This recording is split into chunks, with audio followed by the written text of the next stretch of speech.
Hey everybody, welcome. I'm Chris, and this is Daily Reflections with Chris. I'm gonna try to adjust this a little bit, see how it goes. Maybe the angle. There we go. Ooh, that's better. Okay, that's a good one. Okay, well, welcome. This is Daily Reflection with Chris, and for those of you who don't know, we read out of the Daily Reflections here, and I use it as a guide to just share my experience, strength, and hope with you as it pertains to my recovery from alcoholism. So today, I searched everywhere. I cannot find the English version of the 12 and 12. I mean, the Daily Reflections, but this is a Spanish one. So I was thinking, man, should I read it in Spanish and do it in Spanish? Or should I just, and I even, it's out of the 12 and 12, so I look for the 12 and 12, and it's in Spanish too. My whole world is in Spanish now, and that's okay. I enjoy it.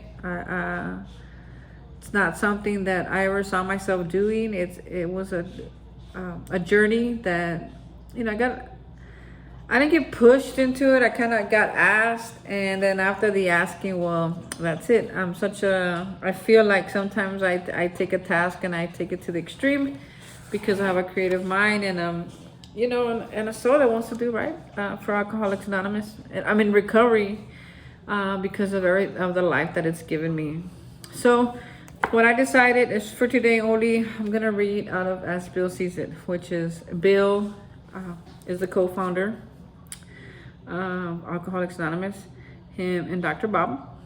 So they had what they called was it was a newsletter. It first started out as a newsletter, and then it turned into a magazine called The Grapevine. So they have The Grapevine now that has really funny stories, some comic strips, some useful information, subscription information, has a Serenity Prayer, the preamble, the one that most meetings use before every meeting. So I just picked something random out of this book for today. Instead of the Daily Reflections, it's called Emotional Sobriety. And that's from a Grapevine issue from January of 1958. So this little piece was written by Bill probably in 1958, or unless they opened up by then to other members to submit their stories. So this is a little excerpt from that Grapevine, which used to be the newsletter. It's now a magazine or AA in print, okay? So it's called Emotional Sobriety. If we examine every disturbance we have, great or small, we will find at the root of it some unhealthy dependency and its consequent unhealthy demand. Ooh. Let us, with God's help, continually surrender these hobbling liabilities. Then we can be set free to live in love. We may then be able to 12-step ourselves, as well as others, into emotional sobriety. I'm going to read it one more time. If we examine every disturbance we have, great or small, we will find at the root of it some unhealthy dependency and its consequent unhealthy demand. Let us, with God's help, continually surrender these hobbling liabilities. Then we can be set free to live in love. We may then be able to 12-step ourselves, as well as others, to emotional sobriety.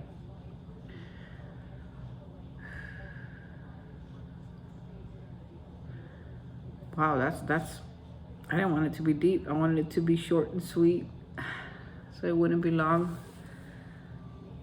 So I guess it takes me back to a time just to talk about my alcoholism.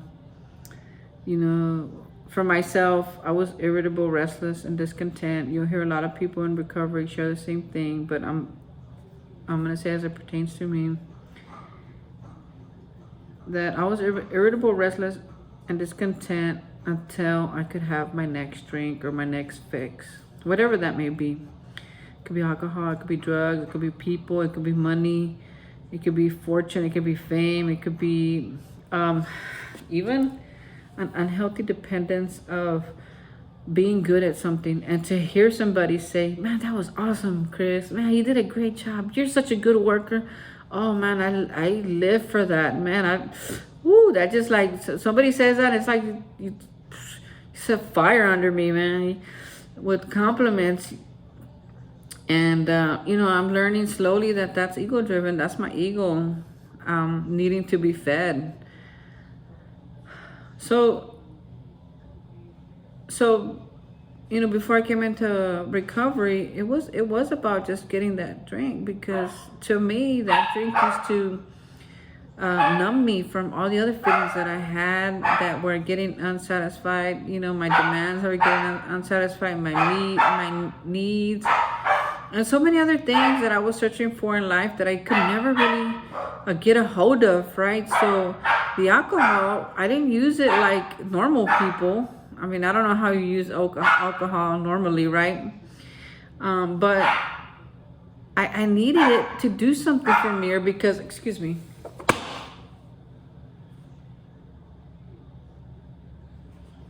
Sorry. I still have my dogs. They just turned 3, but they still bark.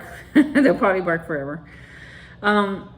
So I had this dependency on alcohol to make me feel different about the compliments I wasn't getting. As a matter of fact, when I got really heavy into my alcoholism, it was after a breakup and hanging out with a certain person. Nothing. It's not her fault. I'm just describing the situation as it was.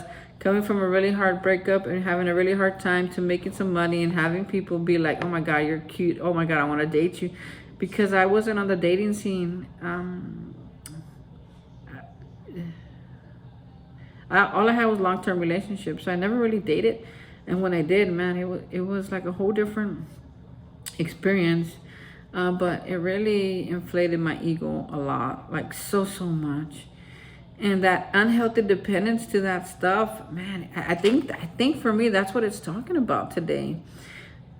Because I've been going through some things lately where I'm not okay with the decisions my job has made. I'm not okay with how my life is going. I mean, there's certain things that they disturb me. I have some really big things, like it says here, and then I have some just the really small things. And today I had to check myself.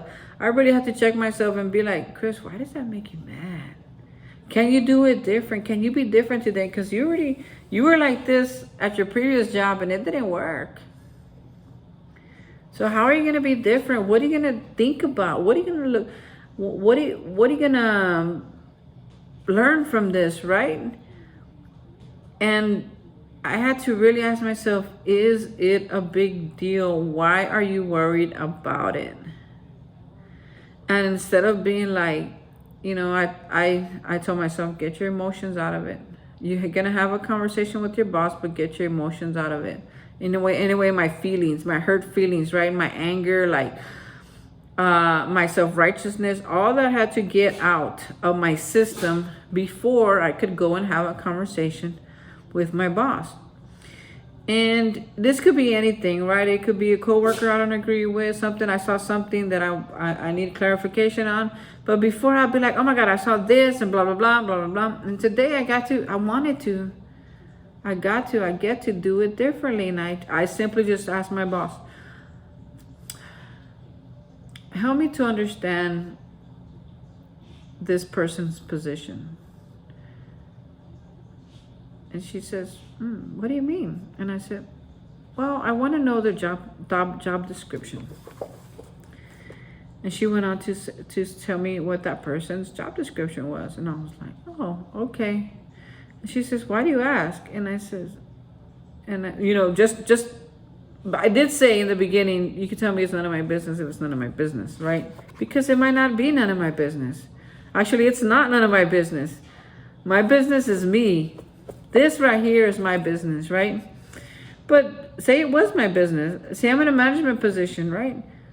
How am I going to approach these things? Am I just going up to this person and be like, dude, what are you doing? Blah, blah, blah, blah, blah. When I don't even know what his job is, right? So I went to it with that approach. I was like, okay, if he was my employee, if I was managing him, right? Because I'm trying to get into management, and I want to be a good leader, but because I'm not management, I don't know everybody's job position or title. So I was curious what this guy's position, because he was doing some things that I was like, they were like questionable, right? So I went and asked my boss, and she clarified, and I said, oh, okay, I get it now. And she goes, okay. She was like, you're good? And I said, yeah, I told her, because of the clarification of his job position, I feel differently about what I saw earlier. And then she asked me what she saw, and then I told her, and she goes, okay. She goes, yeah, he does his job. That's what he's supposed to be doing. It's like, okay, then that's what he's supposed to be doing. It freaks me out that people still get paid to do, intentionally get paid to do certain things that I would see as like nothing. Get paid to do nothing, but no, he's doing his job. I don't see what he does. I only see what bothers me about him. So I had to ask myself, why does that bother you? Can you be different about it? Can you let it just slide? Because one, it's none of your business, and two, if you still want to make it your business and make a big deal, you're not building relationships. You're tearing relationships down. And when I'm doing that, that means I'm unstable emotionally and spiritually, right? Because for me, I've learned that my emotional sobriety depends on my spiritual sobriety. If I'm working on my spiritual sobriety, like if I'm staying spiritually fit, what does that look like? Praying and meditating, asking God what he wants me to do instead of me telling him what I want him to do. And just little things like that. Having an open conversation with the higher power that helps me get through my day. When I'm more into that, I'm less worried about who's messing up and who's not. I'm more worried. I'm focused on doing my job and doing a really good job, a job of it, right? Doing my work and doing it really well. I love doing a really good job. Do I get a little too dependent on the compliments? Yeah, I have to bring myself back when that happens. But who doesn't like to hear, man, wow, you did a great job today, or says you've really improved. You're doing fabulous. Your progress it shows something, right? Something just to let me know I'm on the right track. But folks, I've learned we don't always get that, right? So how do I turn it around? Well, I give those compliments where they're deserved, right? When I see somebody hustling all day, every day, and man, I just tell them, hey, man, I noticed you were really working hard today, and they're like, wow, thank you, man, thank you for noticing. I really needed to, because they never hear it. I unhealthily want to hear it all the time, 20 times a day, every minute of the day. Tell me how cute I am. Tell me how awesome I am, right? That's what I want to hear. I have this weird obsession with getting compliments, and other people don't. And when they receive a compliment, they're just like, wow, somebody noticed. And I don't give compliments just to get them, just to flatter. I give compliments because I see my coworkers working really hard. It's Christmas time. We have a ton of packages, so many magazines, letters, addressed incorrectly, because it's Christmas, and kids love to write to grandma and grandpa, and they don't always put the stuff correctly, but we work with it. We try to figure it out for them, so that we could deliver it to grandma and grandpa, so that their package doesn't get sent back, so that their package gets to their door. And we work hard from 12, 13 hours a day trying to do that. So I've been trying to do my part and being a good champion to my workers, not because they depend on it, but because they deserve it. I mean, man, it's hard work, and I've always thought as working as at the post office as a thankless job, because we don't get thanked a lot. The truth is, people get upset with us a lot, and rightly so. I mean, we mess up, but it's a hard job, and we're supposed to do it right. I'm not trying to justify anything, but I'm saying we don't get thanked a lot in the post office, and that's okay. I mean, it's, how do I say it? It's not okay. I mean, I really want to speak up for us because I think we work hard. But at the same time, I can't let that define what kind of worker I'm going to be. You know, just because I don't get a thank you letter from every customer at every Christmas does not mean that that I'm not doing a good job, or that I'm not gonna do a good job moving forward. And that's in the deal. When I read the job description, I said, yes, I'm willing to do what the job description says. Put the right letter in the right mailbox at the right time, including packages. That's my job.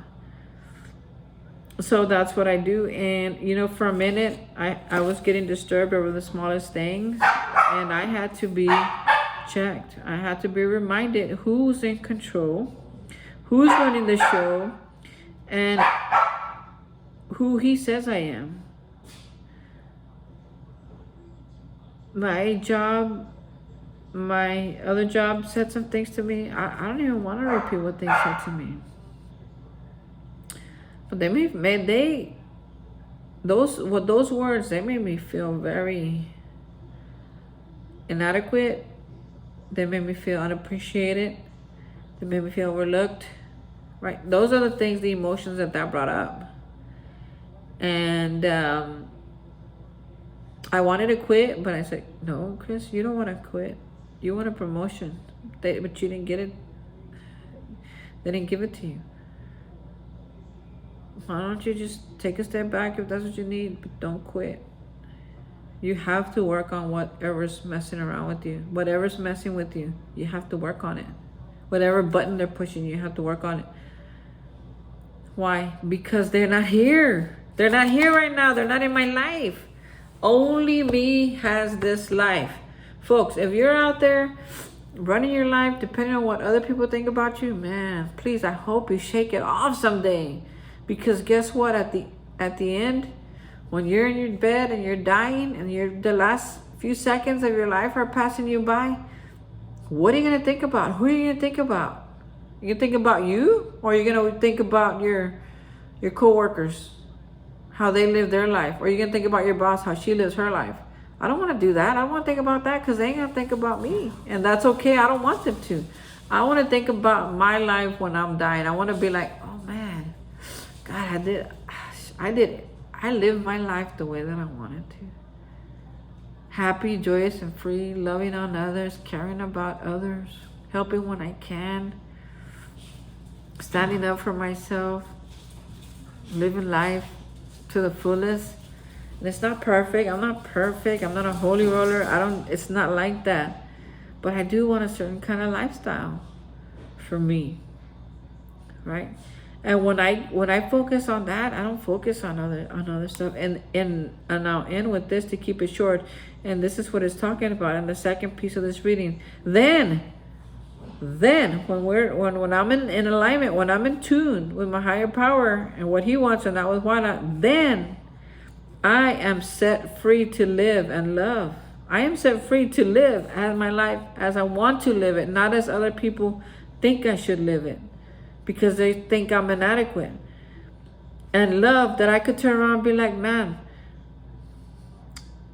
I'm going to pray for that person. And I'm not going to pray the resentment prayer. I'm going to pray that they just, man, that he just be blessed, my God. That I could love them. Even if it's from way over here. From a whole different, from 15 miles away, I could still love on them.